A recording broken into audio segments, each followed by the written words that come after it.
You know, when the NCI reports, when the NCI reports numbers about extramural funding, there's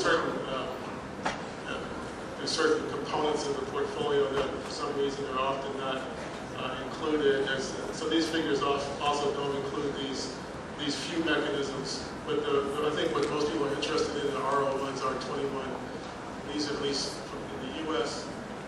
Research world, RO1 is the major research grant that people are interested in. And these figures can include that information. So this is 2007.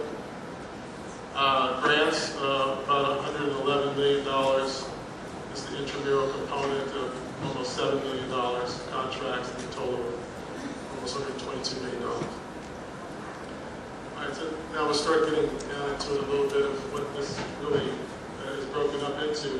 As I pointed out, nutritional therapeutics is really one of the biggest areas. It is the biggest areas that NCI is involved in. This includes prevention.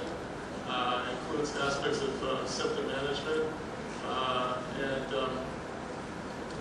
the next to that is the pharmacologic and biologic therapies, which includes the herbal approaches, as well as other natural products, as I mentioned, and marine products as well.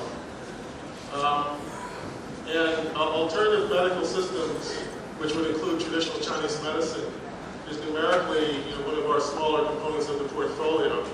1.5%. This would represent then, out of this is just grants. This would represent $1.5 million of support. This is broken out then by thinking of prevention as the biggest area that that the Institute supports. Next is symptom management. Next, beyond that, is treatment, epidemiology. This is just to show that this portfolio does cover a variety of different tumor types, although there's certainly some areas of substantial focus in breast cancer, colorectal cancer, lung cancer, prostate cancer are the biggest representative areas. I'll be coming back to the portfolio, but I'll just tell you about other components of our office. One of the programs is the practice assessment program. I'm sorry that this is again out of date. Until September of last year, I was the program director, but this is actually now Dr. Farazia, who's a medical oncologist, who has joined us recently. Program coordinator is a nurse practitioner who's been with us for several years. And what we're trying to do in this program is to really look at what approaches are in practice with regard to complementary and alternative approaches for the treatment of cancer, and to find out which of those might warrant NCI-initiated research. The primary program here is the NCI Best Case Series program, which I'll tell you about in a minute. There's some other aspects which I don't have time to go into. But the NCI Best Case Series program actually predates our office. We started in 1991. Was initially managed in another part of the NCI, the Cancer Therapy Evaluation Program, until my office came into existence and we took it over. And it is, I think it's safe to say, we're the only program in the world that I'm aware of that is advertised to be interested and willing to review the documentation of cases of patients with cancer treated with unconventional therapies. There are other programs that have done this to some degree.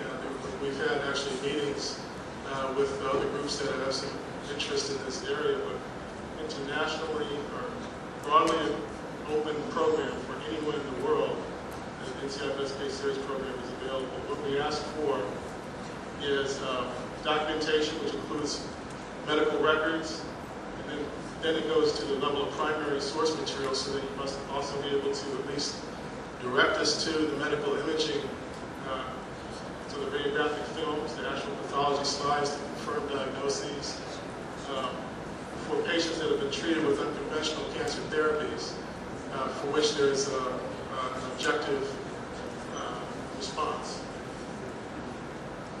So our primary goal is to determine if sufficient case report evidence is available to justify NCI-initiated prospective research for for specific CAM practices as anti-cancer therapies.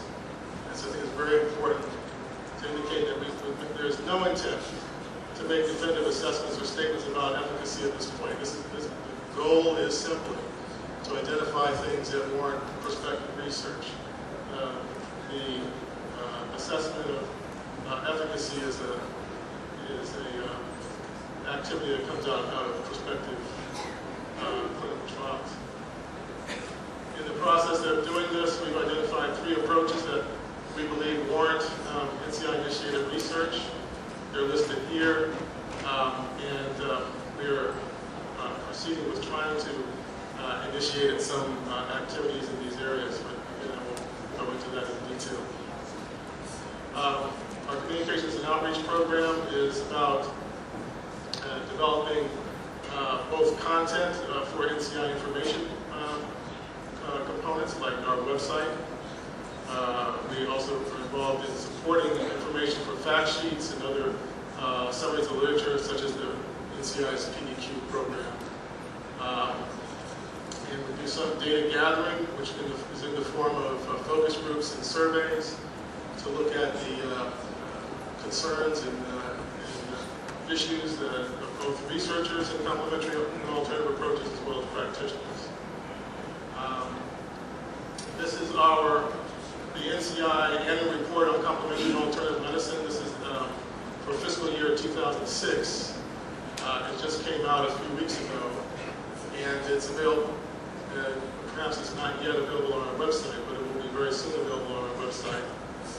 And this will provide much detail about what the NCI did in fiscal year 2006. We'll be getting out in 2007, hopefully in the next few months. I'm sorry for the dense writing in the slides, but I'm going to talk now about, I think it's the first time actually I've had an opportunity to present our office's areas of special interest, and I wanted to present it at this conference because at least 2 of these areas go specifically to traditional Chinese medicine. The very first one is, so what we want to do is to start focusing on certain aspects of complementary and alternative approaches for